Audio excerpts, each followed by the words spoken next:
진행해 주실 정용진 님은 국립한국교통대학교 반도체 신소재종합과 교수로 재직 중이시며 에너지 반도체 소재 및 소자, 유기정포 에너지 소자 분야에서 연구를 수행 중이십니다. 오늘 이 시간에는 우리 사회에 도움이 되는 반도체 재료에 관한 연구 현황과 열전기, 광열에너지 변환 운용에 관하여 교수님의 강연을 들어보도록 하겠습니다. 박수로 맞이해 주세요.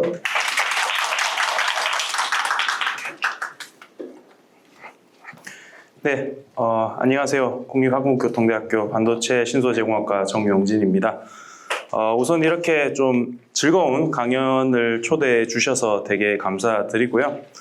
그리고 사실 이 강연을 좀 해달라고 제안을 받은 게 이제 겨울에 제안을 받았었는데 좀 고민을 많이 했어요. 과연 제가 이 자리에 서서 어떤 얘기를 어떻게 잘 할 수 있을까 고민도 좀 많이 됐고, 그리고 뭐 사실 제가 그렇게 말주변이 그렇게 좋지 못해서 여러분들한테 재밌게 얘기를 하고 싶은데 어떻게 해야 되나 좀 고민도 많이 하다가 대상이 아무래도 좀 초등학생들 고학년 초등학생 중에서도 좀 고학년 수준 되는 친구들이 이제 대상이다라는 얘기를 듣고 저도 자연스럽게 그 시절을 떠올려 봤습니다. 저도 뭐 초등학교 때 그리고 이제 중학교 갓 입학했을 때 그 시기를 좀 생각해 보니까 어떻게 보면은 이 과학이라고 하는 것도 문화의 일종이고요. 이제 문화 생활을 하는 거잖아요.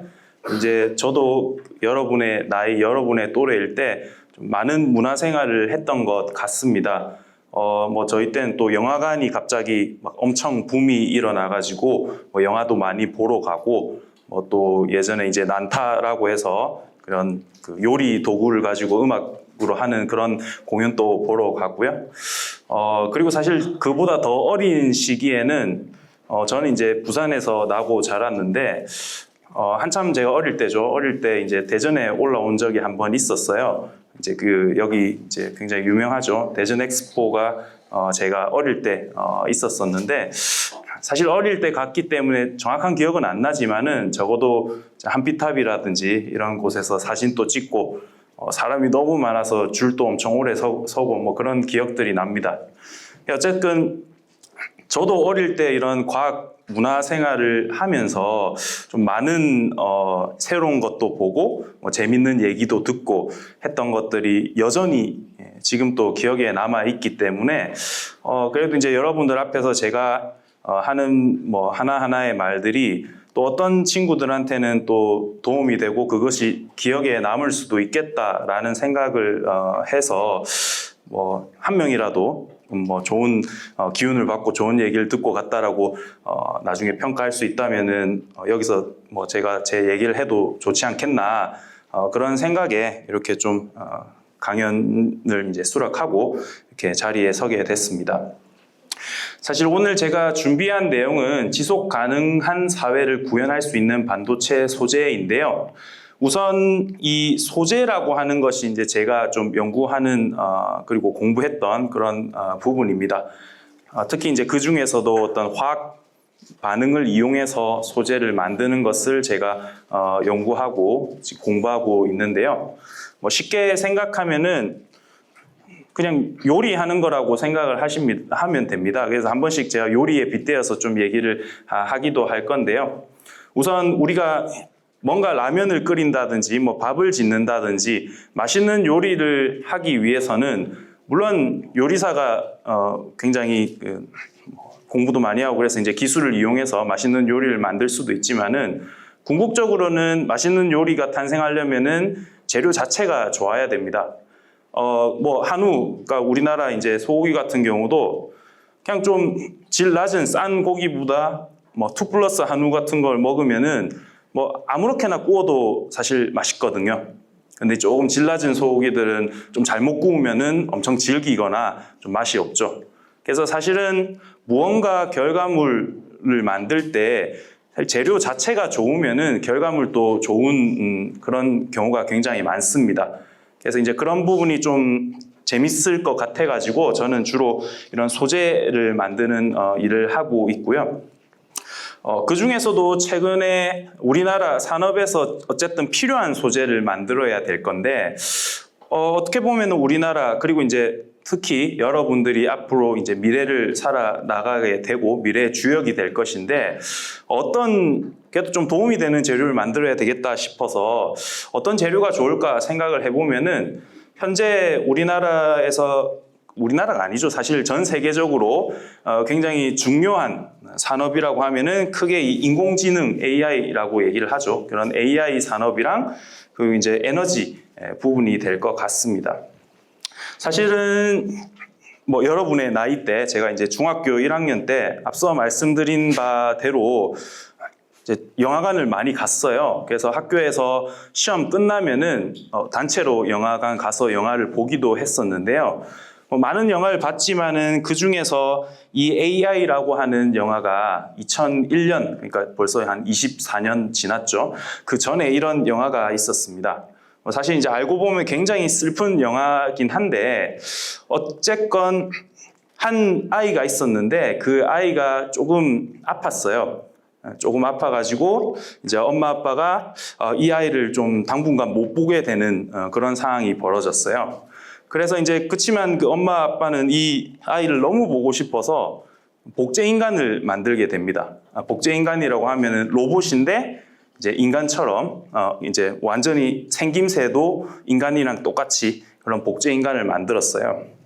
하지만 그렇게 로봇인 이 복제 인간을 데리고 이렇게 지내다가 원래 아팠던 이 친구가 기적적으로 이제 아픈 게 나아가지고 다시 돌아옵니다. 그렇게 되면서 이 엄마 아빠는 아무래도 이제 로봇으로 만들어진 복제 인간보다는 원래 자기의 아들을 또 소중히 여기겠죠.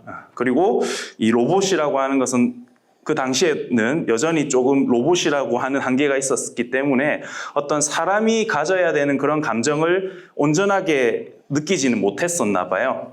그래서 그 로봇이 조금 버려지고 이제 그치만은 그 엄마의 사랑을 받기 위해서 뭐 좀 노력한다는 그런 내용이 담겨 있어요. 그 이상의 내용은 또 영화를 안 보신 분들은 또 스포일러가 될 수 있기 때문에 뭐 더 이상 말은 할 수 없습니다만은 그래서 어쨌든 이미 24년 전에 그런 복제인간 그리고 영화 제목과 같은 이런 AI라고 하는 것이 영화에서 이제 굉장히 나왔고 좀 많은 관객들을 동원하면서 좀 인기 있었던 기억이 납니다.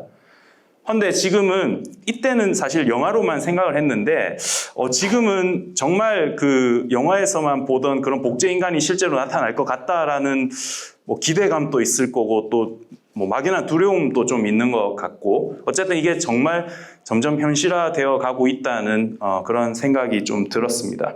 그래서 그런 AI라고 하는 분야가 뭐 우리나라 그리고 이제 미래 전 세계적으로 굉장히 유망한 산업이 될 것 같고요. 그래서 이제 우리나라에서도 AI 인재 양성을 위해서 많은 노력을 하고 있는 것 같습니다. 뭐 여러분들도 그 주역이 될 수 있을 것 같고요. 그래서 굉장히 유망한 쪽에 이제 AI가 있고요. 하지만은 결과적으로는 사람이 계속 사는 거잖아요. 사람이 사는 데 있어서 뭐 AI라고 하는 것이 아직은 약간의 이제 편의를 좀 더 주는 것이지 뭐 삶과 죽음을 뭐 결정하는 부분야까지는 아니겠죠. 사실 이제 전통적으로 인간이 살아가기 위해서, 즉 우리가 살아가기 위해서는 이 의식주라고 하는 말이 있거든요. 뭐 이제 친구들도 들어보셨는지 모르겠습니다만은 사람이 살아가는데 기본적으로 옷, 음식, 집이 이제 항상 존재해야 된다고 얘기를 합니다. 음식은 당연히 우리가 안 먹으면 못 사니까 먹어야 될 거고요. 그리고 우리가 그래도 잘 수 있는 곳 이런 곳이 적어도 있어야지 계속 살아갈 수 있을 거고 그리고 덥거나 춥거나 뭐 이런 경우에 이제 특히 추울 때 같은 경우는 옷이 없으면은 우리가 또 살기가 어렵겠죠. 그래서 이런 옷, 음식, 집을 한자로 의식주라고 얘기를 하는데 이것이 사람이 살아가는데 반드시 필수 요소라고 전통적으로는 얘기를 합니다. 하지만은 생각을 해보면은 요즘은 한겨울에 엄청 추운 날에도 옷을 안 입고도 지낼 수가 있어요. 그냥 집에서 따뜻하게 난방 틀어놓고 보일러 틀어놓고 지내면은 굳이 옷을 안 입고도 뭐 살아가는데 지장은 없죠. 그래서 약간 이 옷이라고 하는 것이 조금 진화가 된 것 같아요. 조금 진화가 돼서 그러니까 난방, 가스 보일러 뭐 이런 거, 그리고 전기로 이제 히터를 튼다든지 이렇게 진행을 하죠. 그래서 전기 그리고 가스 이런 것들을 총칭해서 이제 에너지라고 얘기를 하는데요. 이제 에너지 없으면은 결과적으로 살기가 어려운 시대가 된 것 같습니다. 그리고 이제 최근엔 또 AI라고 하는 것을 구현하기 위해서는 굉장히 전력 소모, 그러니까 전기가 많이 들어요. 그리고 이제 앞으로 우리가 더 더워졌잖아요. 이제 매년마다 더 더워지고 있고, 또 겨울에는 또 계속 추워지고 있고, 뭐 좀 덜 추운 날도 있겠지만은, 그래서 이 점점 더 이 에너지라고 하는 것에 대한 수요, 그러니까 더 많이 필요하게 되는 상황입니다. 그래서 전 세계적으로 이 AI 분야랑 이 전기 그리고 에너지 분야가 앞으로 굉장히 좀 중요한 얘기가 될 것 같아요. 근데 어쨌거나 앞서 말씀드렸듯이 좋은 결과물을 얻기 위해서는 소재가 좋은 게 이제 첫 번째 중요한 요소입니다.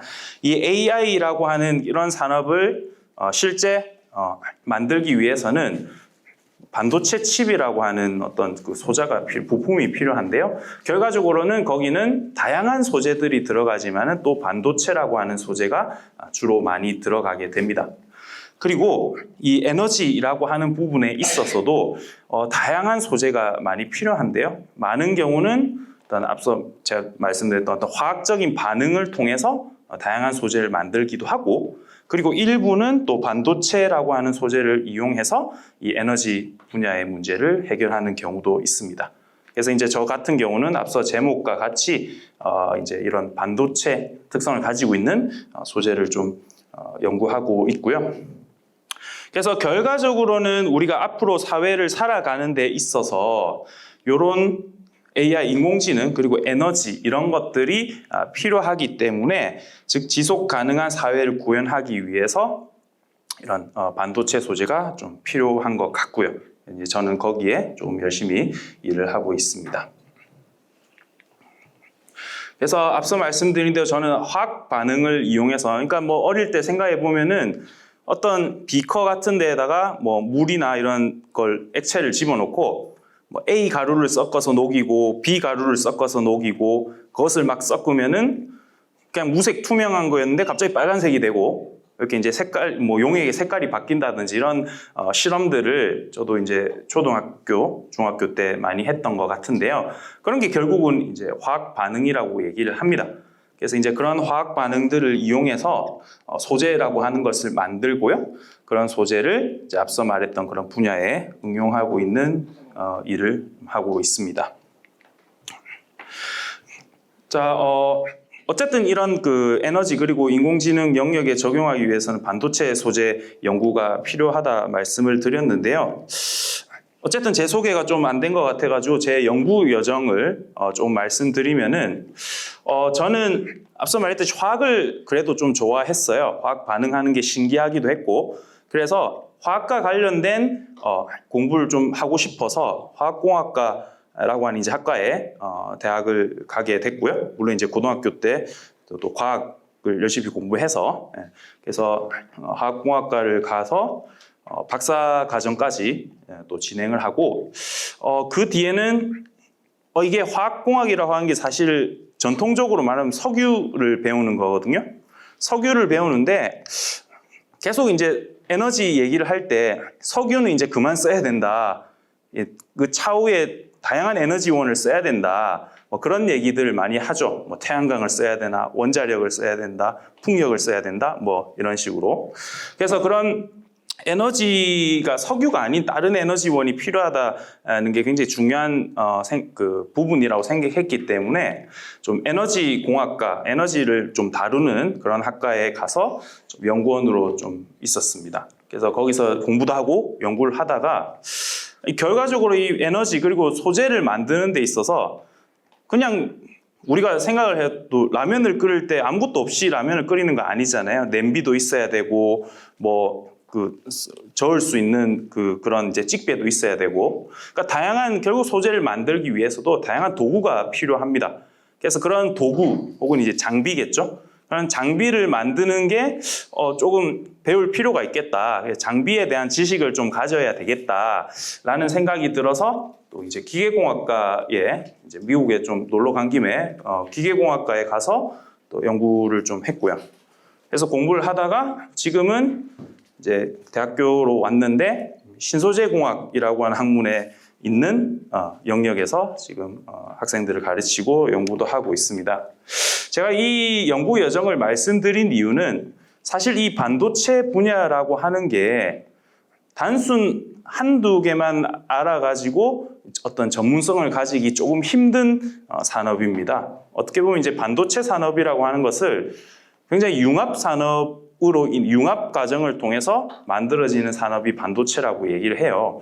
사실 여기서는 빠져 있지만은 이 전자공학, 전기공학 이런 것이 사실은 이 반도체 산업에서 굉장히 중요한 부분이고요. 거기다가 이런 내용들이 같이 좀 융합이 되어야지만이 우리 앞으로 이제 이 반도체 산업을 이끌어 나갈 수 있는 인재가 되는 것 같습니다. 그래서 이제 여러분들도 앞으로 뭐 초등학교, 중학교, 고등학교 이렇게 진학을 할 때마다 계속해서 이제 융합형 인재, 뭐 융합 어쩌고 저쩌고 하는 게 계속 많이 나올 거예요.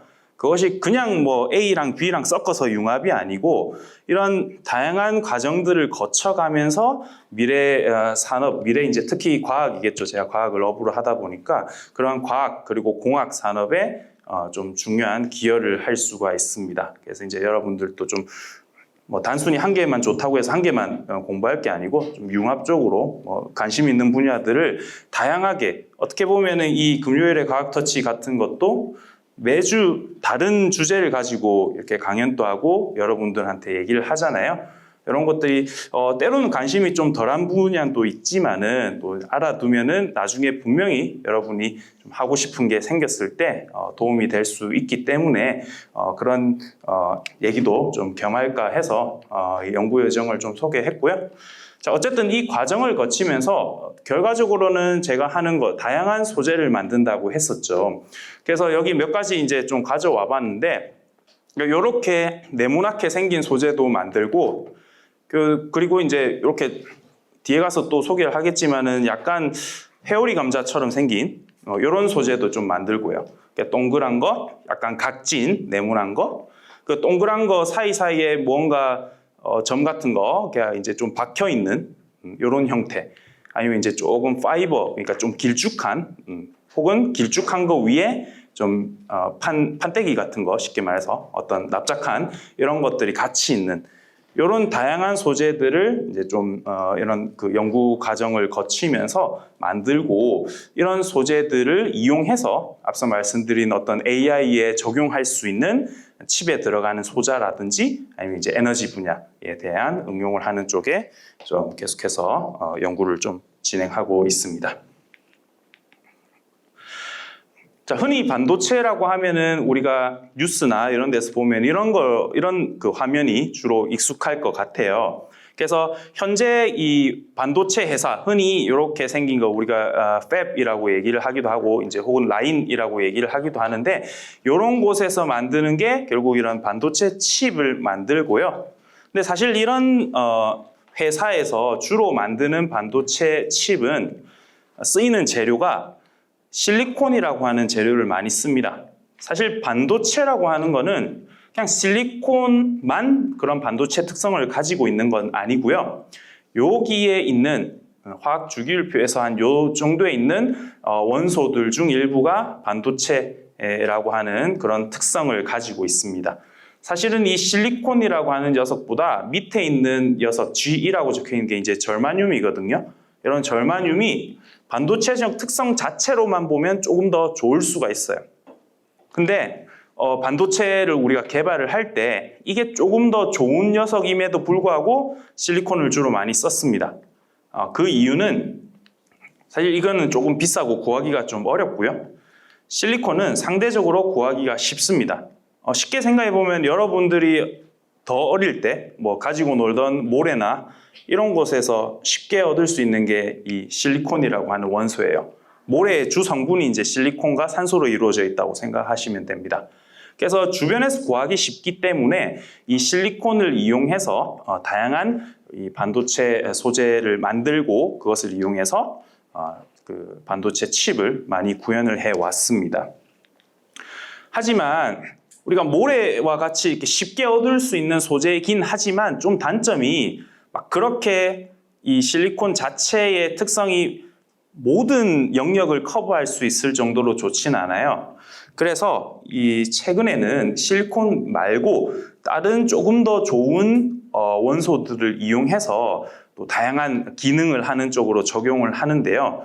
그 중에 예를 들어서 한 개가 사실 우리나라가 한 10년 전에 스마트폰이 막 생겼을 때 어떻게 보면은 우리나라가 이제 전 세계를 쉽게 말해서 이제 전 세계를 선도하는 굉장히 큰 산업이 되었던 게 이 디스플레이였어요. 그래서 LED, 이제 OLED라고 하는 게 여러분들이 이제 부모님이라든지 아니면 본인들이라든지 스마트폰에서 어쨌든 디스플레이가 뜨잖아요. 화면이 보이잖아요. 거기 들어가는 반도체 소재를 그리고 이제 반도체 부품을 우리나라가 굉장히 잘 개발을 해서 좀 전 세계적으로 시장을 석권했던 그런 적이 있었는데 그때 이제 이 실리콘 이외에 다른 좀 반도체성 물질을 개발을 해서 재료를 개발하고 적용을 해서 우리나라가 이제 좀 굉장히 좀 핫했던 그런 적이 있었습니다. 그래서 실리콘뿐만 아니라 다른 반도체 소재를 개발을 해야지 요걸 떠나서 이제 점점 더 진화를 해서 폴더블 스마트폰이 이제 굉장히 익숙한 상황이 된 것 같고요. 그것보다 더 나아가서 이렇게 이제 이제 당기고 이렇게 할 수 있는 이런 그 결과물까지도 우리가 만들 수 있을 것 같아요. 사실 더 나아가서 우리가 조금 더 여러분들이 몇 년 정도 더 지나고 만약에 이제 성인이 됐을 때는 지금과 같은 시계, 지금과 같은 스마트폰을 넘어서서 좀 더 미래형 형태, 이런 형태의 상품을 볼 수 있지 않을까 싶습니다. 최근에 이런 글래스, 그러니까 안경이죠. 선글라스 같이 생긴 이런 안경도 굉장히 많이 나오고 있고요. 그리고 이 손에 차는 이런 시계들도 그냥 딱딱한 부분이 있는 게 아니고 완전히 이렇게 좀 더 진화된 형태, 이런 형태로도 계속 갈 수 있을 거고요. 그래서 이런 반도체 산업은 계속 무궁무진하고 그리고 전자제품들도 굉장히 다양한 형태의 전자제품이 많이 나올 건데 근데 이렇게 전자제품 중에 다양한 기능을 구현하기 위해서는 이 실리콘 반도체만 가지고는 한계가 있어요. 일단 실리콘은 딱딱하기 때문에 이렇게 이제 구부러진 것을 아주 잘 만들기는 조금 한계가 있어요. 그렇다면은 결과적으로 이런 좀 새로운 그런 전자제품을 만들기 위해서는 실리콘 재료가 아닌 다른 재료가 반드시 필요하게 된다는 거죠. 네, 그래서 어떤 반도체 소재라고 하는 것을 좀 다양하게 개발을 해야 된다라는 것을 우리가 이해를 할 수가 있고요. 자, 앞서 제목에서 얘기했다시피 이런 지속 가능한 사회를 구현하기 위한 소재가 무엇인가? 그래서 그 지속 가능한 사회가 무엇인지를 한번 생각을 해볼 필요가 있을 것 같아요. 그래서 현재 세대의 필요를 충족시키면서도 미래 세대가 그 필요를 충족시킬 수 있는 능력을 저해하지 않는 사회라고 좀 어렵게 얘기를 좀 한 것 같은데 결국 이건 것 같습니다. 지속 가능하다고 하는 것은 계속 이어질 수 있다는 거거든요. 그래서 이어지는 게 얼마나 중요하냐면은 여러분들이 이제 아직은 좀 이제 유년기, 어린이, 그리고 이제 학생이 되겠지만은 한 10년 정도 지나면 이제 여러분들이 성인이 되고 이 사회에 이제 역할을 하는 사람들이 될 건데 그 가는 과정에서 뭔가 환경이 엄청 안 좋아진다든지 에너지가 이제 전기가 없어가지고 우리가 컴퓨터도 못 킨다든지 에어컨도 못 킨다든지 그렇게 되면 안 될 거잖아요. 그러니까 결과적으로 지금 이 시대에서 계속 우리가 활용하고 사용할 수 있는 것들이 그 다음 여러분들이 성인이 됐을 때도 더 잘 쓸 수 있어야지 못 쓰게 되면 안 되잖아요. 그래서 이제 계속 전기라든지 이런 것들을 계속 쓸 수 있게 그리고 날씨도 더 덥거나 더 추워지지 않고 계속 좀 그래도 살기 좋은 날씨를 계속해서 유지할 수 있게 그런 과정을 위해서 노력하는 것이 이제 이제 지속 가능한 사회를 위한 어떤 노력이라고 생각을 하게 될 것 같아요.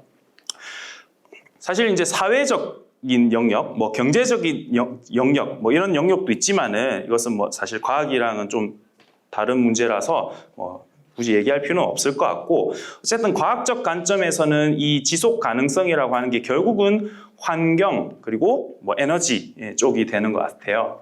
우리가 어쨌든 뭐 이유가 어떻든지 간에 점점 더 더워지고 있는 건 사실인 것 같아요. 점점 더 더워지고 있고, 그리고 자원들이 계속 고갈된대요. 제가 어릴 때도 석유가 뭐 몇 년 남았다 했는데 아직도 몇 년 많이 남았더라고요.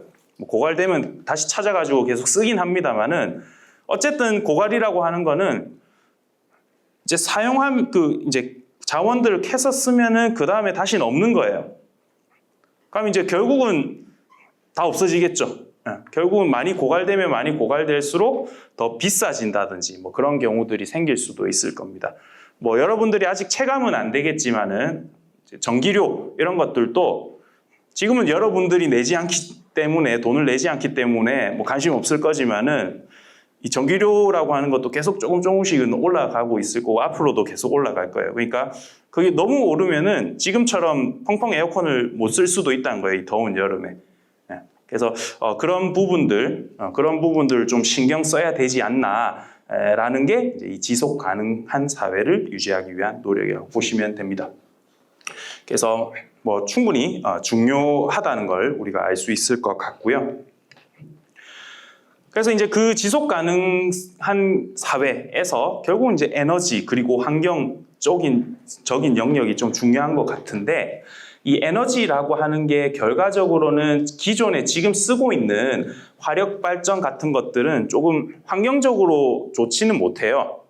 원자력이라고 하는 거는 환경적인 부분은 조금은 화력 발전보다 나을 수는 있지만은 또 약간의 또 위험성을 한번 크게 터질 수도 있으니까 좀 위험성을 좀 내포하고 있는 것 같고, 그래서 그것에 대한 대안으로서 환경을 유지하면서도 에너지원이 될 수 있는 것들을 많이 하고 있죠.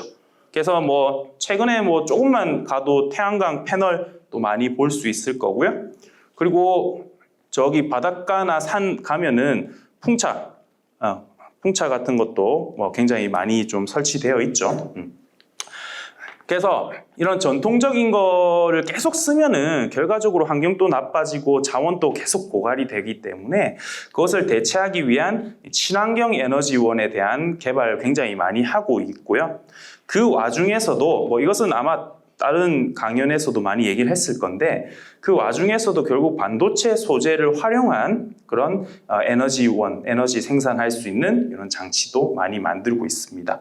대표적인 게 빛을 전기로 바꿀 수 있는 태양전지죠. 그래서 이 태양전지 이렇게 생긴 거 많이 여러분들 가면서 봤을 겁니다. 빛을 받아서 전기를 만드는 게 태양전지인데요. 여기는 당연히 이 반도체라고 하는 소재가 들어갑니다. 그래서 앞서 말씀드렸던 반도체 중에 어쨌든 이 실리콘이 가장 대표적인 반도체 소재예요. 그래서 이제 실리콘을 이용해서 빛을 받아서 전기로 생산하는 그런 태양전지를 많이 이미 시중에 많이 깔려 있죠. 근데 이런 실리콘을 만들어도 똑같은 실리콘이라 하더라도 이 실리콘 원자들이 굉장히 이쁘게 배열되어 있을 때랑 조금 규칙성 없이 무작위적으로, 그러니까 자기 마음대로 그냥 막 배열되어 있을 때랑 결과적으로 성능이 달라요. 그냥 우리가 생각을 해봐도 좀 이쁘게 이렇게 규칙적으로 실리콘 원자들이 배열되어 있을 때 뭔가 성능이 더 좋을 것 같죠. 네, 실제로 성능이 더 좋습니다. 이것을 예로서 그냥 굉장히 잘 닦여 있는 길이 있다고 생각하시면 돼요. 그러니까 고속도로인데 엄청 넓은 고속도로, 아니면은 비행기는 뭐 주변에 어떤 큰 새들이나 구름은 상관없고 새들 같은 제한이 없으면은 그냥 이제 굉장히 아무것도 막히거나 이런 거 없이 쌩쌩 날아갈 수 있겠죠.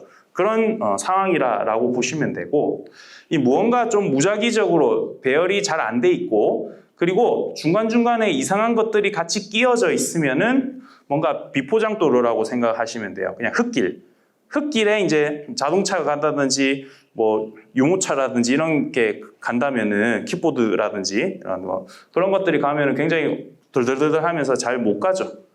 그래서 같은 재료를 하더라도 그 재료를 어떤 식으로 이 배열을 하게 될 것인가, 이런 거에 따라서도 이 결과적인 제품의 성능이 굉장히 달라질 수가 있어요. 그래서 이런 것들 잘 배열하는 것도 이 재료를 이제 다룰 때 굉장히 중요한 요소가 되기도 합니다. 이 태양전지에 대한 자세한 얘기들은 아마 다른 강연에서 많이 하고, 그리고 우리 금요일에 과학터치 유튜브도 올라오잖아요. 거기도 태양전지에 대한 얘기가 굉장히 많이 있기 때문에 좀 참고하시면 될 것 같아요. 특히 최근에는 이 실리콘 소재, 앞서 말했듯이 이것보다 좀 더 좋은 성능을 내기 위해서는 실리콘보다 더 좋은 원소들을 이용해서 만드는 경우들이 많거든요. 그래서 최근에는 이제 실리콘을 넘어서서 어떤 뭐 페로브스카이트라고 하는 좀 어려운 그런 느낌이 드는 그런 형태의 재료도 많이 개발을 하고, 그래서 이 태양전지도 좀 더 빛을 받아서 전기로 많이 생성할 수 있는 재료의 개발도 많이 하고 있다, 이렇게 말씀드리겠고요. 저는 사실은 이제 이 빛을 받아서 전기로 바꾸는 것보다는 이 주변에 열을 받아서 전기로 바꾸는, 혹은 거꾸로 전기를 이용해서 이제 열을 또 컨트롤할 수 있는 그런 반도체 소재에 대해서 또 연구를 하고 있고 공부를 하고 있어요. 그래서 이 열에너지, 그러니까 열에너지를 하는 것은 한쪽에는 뜨겁고 한쪽에는 차갑고, 그렇게 좀 온도 차이가 생기면은 이 재료 안에서 뭔가, 반도체 재료죠. 반도체 재료 안에서 뜨거운 영역과 차가운 영역, 그러니까 한쪽엔 뜨겁고 반대쪽엔 차갑다면은 뭔가 이 재료 안에 전자라고 하는 녀석, 그러니까 쉽게 말해서 도로 위에, 고속도로 위에 자동차라고 생각하시면 돼요. 한쪽이 뜨겁고 한쪽이 차가우면은 고속도로 위에 자동차가 움직일 수가 있습니다. 똑같이 이제 온도가 한쪽 뜨겁고 한쪽 차갑지 않고 둘 다 온도가 미지근하면은 그 자동차는 안 움직여요. 그래서 이렇게 온도 차이가 생기면 자동차가 움직이게 되면서 뭔가 이제 전기 에너지로 바꿀 수 있는 그런 형태를 우리가 열 전기 변환이라고 얘기를 합니다. 열 온도 차이에 의해서 전기가 만들어진다. 그래서 이것을 열 전기 변환 중에서 이제 지백 효과라고 얘기를 하고, 거꾸로 전기 에너지를 일부러 가해서 이 재료의 한쪽을 차갑게 반대쪽을 뜨겁게 만들 수도 있어요. 그것을 우리는 이제 펠티어 효과라고 합니다. 어쨌든 이 열과 전기 사이에 열이 됐다가 전기가 됐다가 이렇게 바꿀 수 있는 그런 소재들이 있는데, 그런 소재가 바로 반도체라고 하는 소재를 이용해서 만들게 됩니다. 우리가 실제로는 어디 쓰이냐면은 지금 정수기라든지 아니면 이제 와인 냉장고 같은 거 또 있거든요. 그러니까 작은 냉장고인데 와인, 그러니까 병만 이제 계속 일정한 온도를 유지하면서 냉장할 수 있는 그런 와인 냉장고, 혹은 저는 본 적이 없지만 좀 비싼 고급차 같은 경우에는 자동차 안에 냉장고가 또 있는 경우들이 있어요. 뭐 콜라나 사이다를 잠시 좀 차갑게 유지할 수 있는 냉장고, 혹은 또 고급차 안에 그냥 앉아 있으면은, 앉아서 뭔가 버튼을 누르면은 굉장히 또 차갑게 되는, 그래서 냉방 시트라고 얘기를 할 수 있겠네요. 뭐 그런 것들도 있는데, 그렇게 좀 온도를 주로 낮추는데, 온도를 좀 주로 낮출 수 있는 영역에 이런 열전 소재라고 하는 앞서 말씀드린 그런 반도체 소재를 활용을 합니다. 뭐 물론 이제 냉장고도 온도를 낮추는 거지만은, 냉장고는 그 공기를 압축시켰다 팽창시켰다 막 그렇게 하면서 온도를 낮추는 방식이고, 온도를 낮추는 방식이 조금 다르긴 합니다. 근데 이런 정수기라든지 이런 좀 소형 제품들은 이런 직접적으로 전기 에너지를 가해서 차갑게 만드는 그런 형태의 재료를 활용을 합니다. 그리고 최근에는 이 반도체 칩, 우리가 스마트폰이라고 하는 것도 예전보다 성능이 더 좋아지잖아요. 손톱만한 그 작은 그 칩 안에 예전엔 영화가 한 편 저장할 수 있었는데 요즘은 영화가 한 1000편이고 다 저장할 수 있게 됐거든요. 그러니까 공간은 똑같은데 저장할 수 있는 양은 더 많아지는 거예요. 그럼 거기 안에, 이 한정된 공간 안에 굉장히 작은 형태의 반도체라고 하는 소재들이 들어가야 되는데, 그러면 이게 기능을 할 때 굉장히 좀 뜨거워집니다. 전기를 많이 써야 되고 그러면서 굉장히 뜨거워지기 때문에 최근에는 이런 작은 스마트폰 혹은 뭐 좀 더 나아가서 AI 이 구동을 할 수 있는 그런 전자제품 등에 이 열이 굉장히 좀 큰 문제가 돼요. 발열이. 그래서 그런 발열을 줄이기 위한 다양한 방법들이 있는데 그 중에 이런 앞서 말씀드린 그 소재를 잘 이용하면은 굉장히 뜨거워지는 부분만 선택적으로 좀 온도를 낮출 수 있는 뭐 그런 특성을 가지고 있는 분야에서도 이 반도체 소재가 또 활발히 개발되고 있는 상황입니다. 그래서 그런 반도체 소재를 이용해서 이런 형태의 제품을 만드는데요. 요걸 만들려면은 여기 안에 그 내부에 이런, 그러니까 실제 사진은 이렇게 되겠네요. 여기 이런 것들이 들어갑니다. 요게 뭐 쉽게 말해서 이제 덩어리 같은 거죠. 이 덩어리 같은 거를 만들려면은 이 결국은 이게 재료인데요. 이 재료를 만들려면은 우선 가루를 만들어요. 가루를 그러니까 A 가루랑 B 가루랑 섞어요. 쉽게 말하면 A 가루, B 가루 섞어가지고 이제 그럼 섞여 있겠죠 가루가. 이 섞여 있는 가루를 막 이 원통 안에 넣고 막 이 커다란 돌덩어리, 쇳덩어리 같은 걸 넣고 막 부딪히게 하면서 돌립니다. 그러면 이것들이 막 부닥치고 또 쪼개지고 이러면서 굉장히 균일하게 섞여요. 균일하게 섞인 다음에 어떤 틀에다가 이 가루를 집어넣고 압축을 시킵니다. 그럼 가루들이 다 흩어져 있다가 모아서 압축을 시키면 이게 뭉치겠죠. 뭉쳐져 있는 상황에서 막 열을 가해요. 그러니까 쉽게 말해서 구워요. 굽는데 한 뭐 400도씨, 500도씨, 그러니까 뭐 여러분이 지금 주변에 쓰는 오븐보다도 오븐은 한 200도씨 뭐 그 정도거든요. 그것보다도 훨씬 더 높은 온도로 누른 상태에서 굽습니다.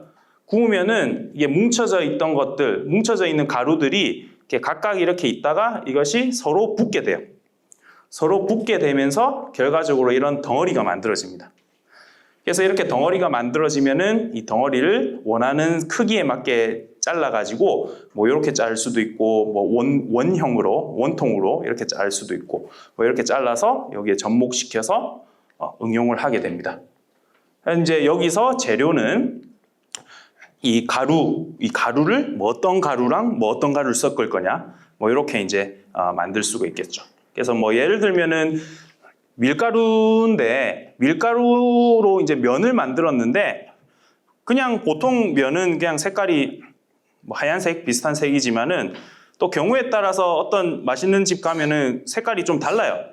예를 들어서 냉면 같은 면의 색깔은 그냥 하얀색은 아닌 것 같아요. 그냥 집에서 먹는 국수랑.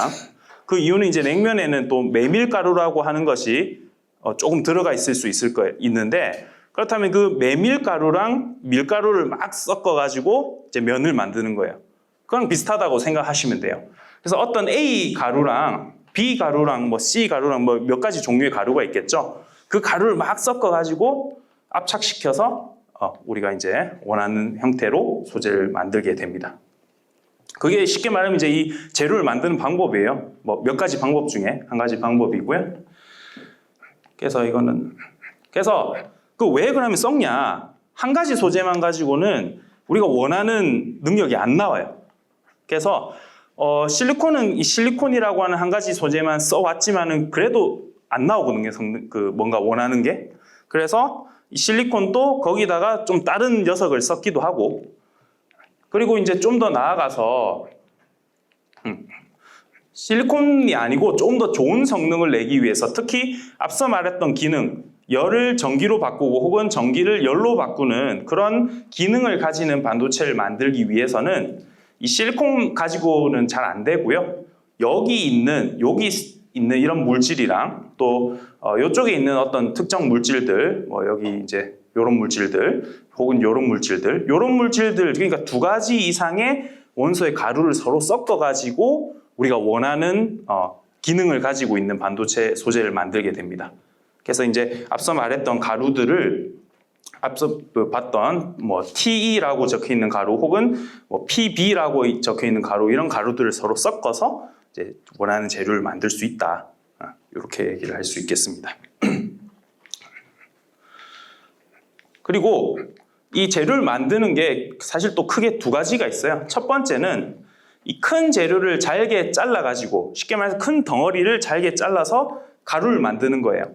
그 가루를 만들어서 이제 다른 가루랑 서로 섞어서 완벽하게 섞여 있는 물질을 만들거나, 혹은 이 그냥 가루보다 더 작은 원소의 가장 작은 형태는 이제 원자죠. 원자기도 하지만 또 이온, 그러니까 그냥 일반적인 원소에서 그 원소를 구성하고 있는 어떤 전자나 이런 것들이 빠져나가면, 그러니까 쉽게 말해서 뭔가 빠져나가면은 이온이라고 하는 녀석이 될 수도 있는데, 그런 굉장히 작은 녀석에서부터 이제 서로 조립해서 결과물을 만드는.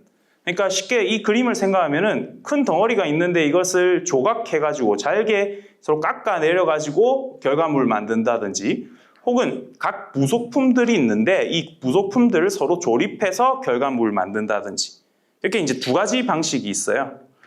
그러니까 큰 거를 깎아서 만들거나 혹은 더 작은 것을 뭉쳐가지고 소재를 만들거나, 이제 두 가지 방식이 있는데, 저는 주로 이제 이 더 작은 거를 서로 모아가지고 이제 재료를 만드는 것을 좀 많이 공부를 하고 연구를 하고 있습니다. 이렇게 이제 두 가지 크게 접근 방식이 있고요. 앞서 말했던 그 작은 사이즈에서 만드는 거는 이 이온들이라고 하는 더 굉장히 작은 단위의 녀석들이 있습니다. 이 녀석들이 조금씩 뭉치면은 우리가 나무 키울 때는 씨앗을 심으면 이제 나무가 크죠. 그래서 씨앗 같은 게 만들어져요. 그 씨앗에서부터 이제 나무가 자라듯이 자랍니다. 이 씨앗에서부터 얘네들이 계속 모이면서 자라기 시작하는데, 이것이 경우에 따라서 그냥 동그랗게 자랄 수도 있고, 막대기처럼 자랄 수도 있고, 좀 더 길쭉한 줄처럼 자랄 수도 있고, 이렇게 다양한 형태로 자라게 만들 수가 있습니다.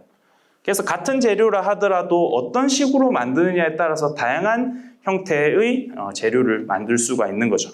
그래서 뭔가 좀 신기한 것 같아요. 우리가 뭐 어릴 때 레고 같은 거 조립할 때도 레고를 가지고 뭐 이렇게 조립하면은 뭐 용이 만들어지는데, 또 저렇게 조립하면은 또 곰이 만들어지고, 이렇게 어떻게 조립하느냐에 따라서 같은 레고를 이용해서도 다양한 형태를 만들 수가 있잖아요. 그것과 이제 비슷하다고 생각하시면 됩니다. 그래서 이거를 다양하게 형태로 만들면서, 그렇게 형태가 다양하게 만들어지면은 결과물도 또 달라요. 이렇게 만들면은 성능이 별로 안 좋아. 근데 이렇게 만들면은 성능이 굉장히 좋아. 뭐 이런 식으로 어떻게 만드느냐, 어떤 형태로 만드느냐가 이 반도체 재료의 특성을 좋게 하거나 안 좋게 하거나 이렇게 이제 바꿀 수가 있습니다. 그래서 그런 것들을 이제 만드는 방법은 다양하게 있는데, 가장 단순한 방법은 그냥 이런 용기에 이런 물질들을 집어넣고 삶는 거예요, 쉽게 말해서. 그래서 여기 압력밥솥이라고 적어놨죠. 그러니까 밥 만들 때 압력밥솥을 이용하는 거랑 똑같아요. 우리가 압력밥솥 이용해서 밥을 만드는 걸 생각해 보면은, 쌀을 일단 넣고 이제 물을 넣습니다, 그렇죠? 쌀 넣고 물 넣고 그 다음에 압력밥솥 통해서 뚜껑 닫고 그냥 열만 가하죠. 그러면 어떻게 되냐면 압력밥솥이라고 하는 게 이 압력이 가해져요. 압력이 그러니까 공기가 누른다고 생각하시면 돼요. 그냥 누르고 있는 상황에서 이게 열을 가하면은 이게 잘 삶아져요. 그래서 잘 삶아져서 맛있는 밥이 지어지잖아요. 똑같아요. 여기서도 그냥 쌀이 될 수 있는 그런 기본적인 원재료들을 집어넣고 여기서 삶습니다. 그러니까 열을 가하는 거죠. 열을 가하면은 여기서 막 압력이 또 주어지면서 이게 더 잘 삶아져요. 삶아져 가지고 결과물이 이런 식으로 길쭉하게 이것만 넣었거든요. 이 텔룰륨이라고 하는 이 원자들을 넣고, 이게 쌀이죠, 그러니까 넣고 또 물 넣고 뭐 이것저것 또 맛있게 하기 위해서 뭐 이 첨가제 같은 거 넣고 이렇게 삶으면은 어떻게 삶냐에 따라서 이런 형태도 만들 수 있고 좀 납작한 형태의 결과물도 만들 수가 있습니다. 그래서 이거 어떻게 잘 삶냐, 요리할 때 어떻게 잘 삶냐가 이 반도체 재료를 개발하는 데 있어서도 먹힌다는 거죠. 잘 삶으면은 또 뭐 이렇게 만들 수도 있고 이렇게 만들 수도 있고. 그래서 뭐 이런 점 형태, 굉장히 작은 형태, 길쭉한 형태, 납작한 형태, 더 큰 덩어리 형태, 이런 것들을 이제 삶는 방법에 따라서, 그리고 삶을 때 넣어주는 녀석들에 따라서 우리가 조절을 할 수가 있습니다. 그래서 첫 번째 이거 삶을 때 뭐 온도를 더 그러니까 우리가 생각해 보면 삶을 때 온도를 엄청 오래 가해주거나 고온을 가해주거나 높은 온도 혹은 오래 삶거나 맨 처음에 생각해 볼 수 있는 건 그런 거잖아요. 그래서 온도를 조금 더 올리거나 좀 오래 삶으면은 이것이 처음에는 길쭉하게 자랐다가 더 오래 삶잖아요. 그럼 이 길쭉한 상태에서 뭐 더 길쭉하게 될 수도 있지만은 옆으로도 이제 쌓이기 시작합니다. 그러니까 요게 이렇게 자라다가 충분히 길쭉하게 자라면 또 옆으로도 이렇게 쌓이겠죠. 이렇게 쌓여서 이렇게 이제 넙대대한 이런 형태도 만들 수가 있겠죠. 그래서 결과적으로는 뭘 넣냐, 같이 넣어주는 첨가제가 뭐냐. 이걸 라면 넣을 때도 라면 스프만 넣는 게 아니고 뭐 거기다가 뭐 설탕을 넣으면 맛이 없겠죠. 뭐 또 간장을 넣을 수도 있고 뭐 다양한 걸 넣을 수가 있잖아요. 그러니까 여기도 첨가제를 어떤 걸 넣느냐. 그리고 가해주는 온도가 여기는 이제 100도씨면은 여기는 한 180도씨 이렇게 더 고온으로 가해주면은 이렇게 생기는 게 100도씨를 가해주는데 180도로 가해주면 이제 이런 녀석이 생기고. 근데 결과적으로 이런 형태의 물질이랑 이런 형태의 물질은 성능이 달라요. 그러니까 이제 우리도 밥을 어떻게 짓냐에 따라서 맛이 없는 밥이 될 수도 있고 맛있는 밥, 된 밥이 될 수도 있고 진 밥이 될 수도 있는 것처럼 여기도 어떻게 삶느냐에 따라서 이 굉장히 좋은 특성을 가진 반도체가 될 수도 있고 별로인 반도체가 될 수도 있습니다. 그래서 이건 뭐 삶는 과정을 소개해 준 거고요. 혹은 이렇게 삶은 거에다가 또 뭔가 좀 장난을 치면은 그러니까 우리가 밥에다가 고추장 써서 고추장 비빔밥 만드는 것처럼 만들어진 거에다가 또 어떤 특정한 또 뭔가를 떨어뜨려서 적시면은 약간 형태도 좀 뭐라고 해야 되냐 굉장히 바늘 같은 형태에서 약간 좀 꼬여 있는 그런 형태로 또 형태가 바뀌어질 수도 있고요. 마찬가지 이런 납작한 것도 뭘 넣느냐에 따라서 또 바꿔질 수도 있습니다. 그거에 따라서 결과적으로는 열을 받았을 때 전기 에너지를 발생시키는 그러니까 열에서 전기로 특성을 변환할 수 있는 그런 성능이 뭔가 추가를 하면서 성능이 이제 숫자가 높을수록 성능이 좋은 거거든요. 성능이 이렇게 달라진다는 것을 우리가 또 확인을 할 수가 있죠. 혹은 이제 삶는 방법을 달리 할 수도 있어요. 그냥 압력밥솥은 밥 넣고 넣어가지고 그냥 끓이기만 하죠. 근데 여기서 끓이는 게 아니고 이것은 끓일 때 계속 저어주고 싶어. 계속 저어주면서 끓이면은 또 이제 다른 결과물이 나오겠죠. 그래서 특히 이 삶는 과정에서 이 뭔가 이제가 들어가가지고 계속 돌아가요. 이제 그러니까 섞는 거죠. 계속 섞으면서 삶으면은 이 안 섞을 때 섞으면서 삶는 게 아니고 그냥 삶을 때고 섞으면서 삶으면은 또 형태가 달라져요. 똑같이 삶는 건데 똑같은 물질을 넣고 혹은 다른 물질들은 그냥 끓이면 요렇는데 잘 섞으면은 그냥 자기 마음대로 있는 것처럼 보이는데 이것은 약간 해조류라고 해야 되나? 수염 같은 그런 형태도 만들어지기도 하고 뭐 이렇게 이제 형태가 달라지면은 당연히 앞서 말했던 반도체적 특성도 달라지게 됩니다. 그래서 뭐 이게 이제 거의 막바지로 가는 것 같은데요. 그래서 우리가 열을 이용해서 전기로 변환하는 그러니까 전기 에너지를 생산할 수 있는 방법 중에 태양전지 같이 빛을 받아서 바로 전기로 만들 수 있는 것도 있지만은 이 온도 차이 그러니까 한쪽 뜨거운 영역에서 뭔가 전기 에너지를 만들어지는 그런 특성을 가지고 있는 반도체 재료를 개발해서 쓸 수 있는데요. 그런 반도체 재료를 어디에다 또 쓸 수가 있냐? 앞서 말했던 온도를 낮추는 데 쓸 수가 있고 그리고 전기 에너지를 얻는 데 쓸 수가 있고 또 하나는 이 향후에 이제 이 좀 이스킨이라고 하는 전자 피부 그런 산업에 또 좀 활용을 할 수가 있습니다. 어떻게 보면은 우리가 실제 로봇이라든지 이런 것들이 로봇은 아직까지는 로봇 같잖아요. 그러니까 우리 사람이 가지고 있는 어떤 촉감 그리고 특히 이제 미각 이런 것들은 이 로봇이 아직은 못 따라가는 것 같아요. 그 중에서도 우리 이 사람 손이 뭔가를 딱 닿았을 때 뜨겁거나 차갑거나를 느낄 수도 있고 또 재질에 따라서 뭔가 부드러운 재질이거나 아니면 좀 거친 까끌까끌한 재질이거나 이런 것들은 사람들이 느낄 수가 있죠. 근데 아직 로봇은 그것을 제대로 못 느끼고 있거든요. 근데 이제 향후에 AI 그리고 이제 로봇과 많이 결합을 하게 될 것인데 그런 로봇들도 사람처럼 되려면은 사람이 손으로 갖다 댔을 때 느낄 수 있는 촉감, 뭐 온도, 그리고 또 마찰력이라고 하는 게 까끌까끌하거나 거칠기라든지 이런 것들을 또 로봇이 다 느낄 수 있어야 될 겁니다.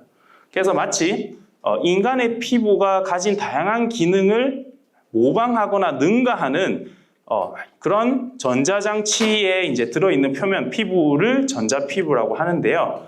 여기서 특히 앞서 개발했던 그런 반도체 재료들이 온도, 우리가 뭔가 찬물을 댔을 때 차갑다라고 느껴지잖아요. 혹은 우리가 부드러운 거를 갖다 댔을 때 부드러움을 느낀다든지 이런 것들을 앞서 개발한 재료들이 이제 활용을 해서 쓰인다는 거죠.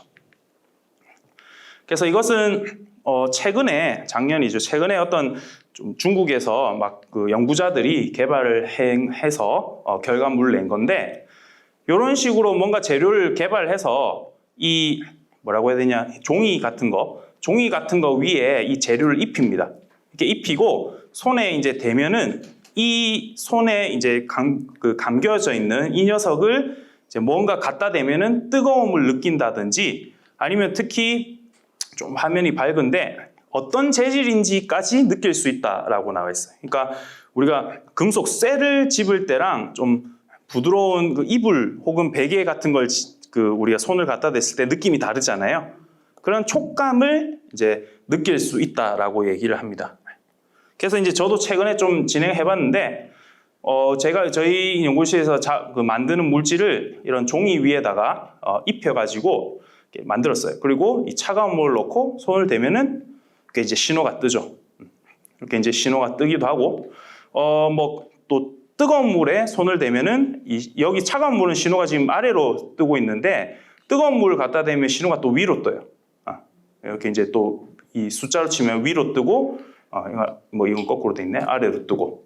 그래서 이런 식으로 우리가 온도를 느끼거나 더 나아가서는 이제 어떤 녀석인지 그런 촉감도 느낄 수 있는 그런 쪽으로서 또 응용을 하는데 여기서도 앞서 개발하고 있는 그냥 쉽게 말해서 압력밥솥에다가 뭐 그냥 이것저것 집어넣고 그냥 삶으면 되는 그런 간단한 방법으로도 이런 역할을 할 수 있는 소재를 또 개발을 할 수가 있는 거죠.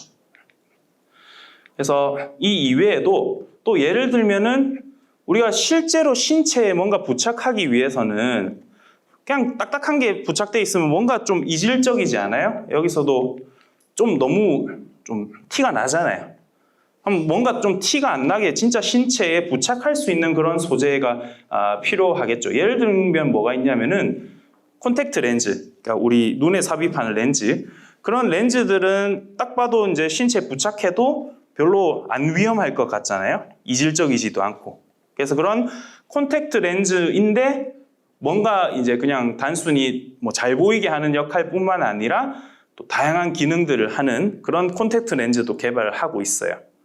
특히 그 중에서도 이제 저 같은 경우는 열을 이제 느낀다든지 그리고 앞서 말했던 열을 느낄 뿐만 아니라 열을 가지고 전기로서 또 다시 만든다든지 뭐 그런 쪽에서도 이제 재료 개발, 그러니까 실리콘 반도체만 가지고는 이것을 만들 수가 없어요. 콘택트 렌즈에 실리콘을 하기가 굉장히 어렵기 때문에 그럴 때는 또 이런 다른 재료들을 만들어서 또 활용을 하고 있습니다. 네, 그래서 사실 오늘은 제가 좀 지속 가능한 사회를 구현한 반도체 소재 중에 열을 전기로 혹은 전기를 열로 전환하는 그런 반도체 소재에 대한 얘기를 좀 했어요. 사실 이제 빛을 열로 전환하는 또 다른 이 형태의 특성을 가지고 있는 반도체 소재들도 또 연구를 개발하고 있는데 이것은 또 다음 기회에 또 말씀드리기로 하고 어쨌든 우리가 지속 가능한 사회 그리고 미래 사회에는 결과적으로 앞서 얘기했던 로봇 이런 것과 관련돼 있는 것들이 굉장히 많아지게 될 거고 여러분들도 앞으로 많이 보고 아마 또 같이 살아야 될 수도 있을 건데요. 그 과정에서 필요한 소재들이 사실 굉장히 많습니다. 굉장히 많고 그렇다면 그런 소재를 개발하는 누군가가 있어야 될 것이고요.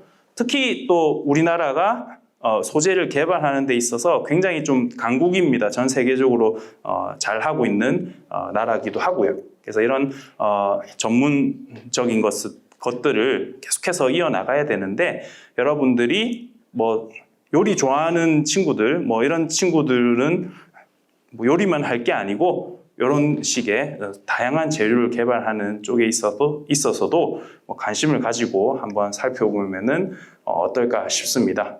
네, 그래서 한 시간 정도 얘기를 좀 두서없이 진행을 했는데요. 그래서 어쨌든 오늘 이제 강연을 듣고 뭐 내용은 기억이 안 나더라도 강연을 뭐 이런 얘기들 했었더라.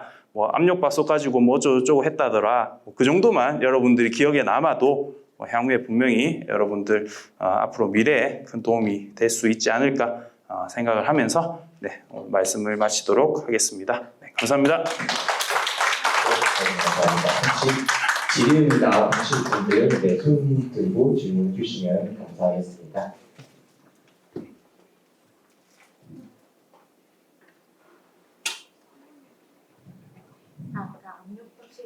압력을 가해서 나왔다고 한 그 사진이요. 네. 실제 크기가 그거 아니죠? 확대해서 봤을 때가 그렇게 되는 거죠? 아, 예, 그쵸. 실제 크기는 여기 보시면은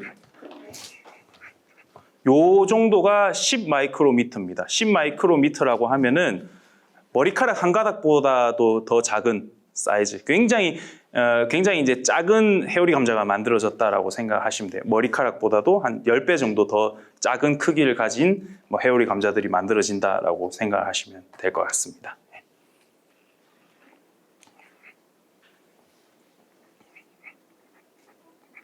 그래서 사실은 이 재료를 개발하는 데 있어서는 여러분들이 보는 것보다 보지 못하는 영역에서의 이제 변화가 굉장히 중요하거든요. 흔히 또 나노공학, 나노과학이라고 하는 영역이 또 있어요. 그래서 아마 나노랑 무엇인가, 머리카락의 뭐 1000분의 1배 뭐 얘기하면서 그런 것들도 많이 이제 얘기가 있을 거예요. 그래서 또 금요일에 과학터치의 유튜브 자료를 보면은 또 나노과학이라든지 이런 부분들을 또 자세하게 소개해주는 또 강연들도 있기 때문에 그 부분도 한번 참고하면은 굉장히 좋을 것 같습니다. 네, 더 질문 없으실까요? 네, 추가로 만약에 질문 있으시면은 저희 쪽에 또 연결주시면 저희가 또 교수님 통해서 또 답변 드릴 수 있도록 하겠습니다. 네, 그러면 오늘 강의 이곳으로 마치도록 하겠습니다. 네, 네, 감사합니다. 감사합니다.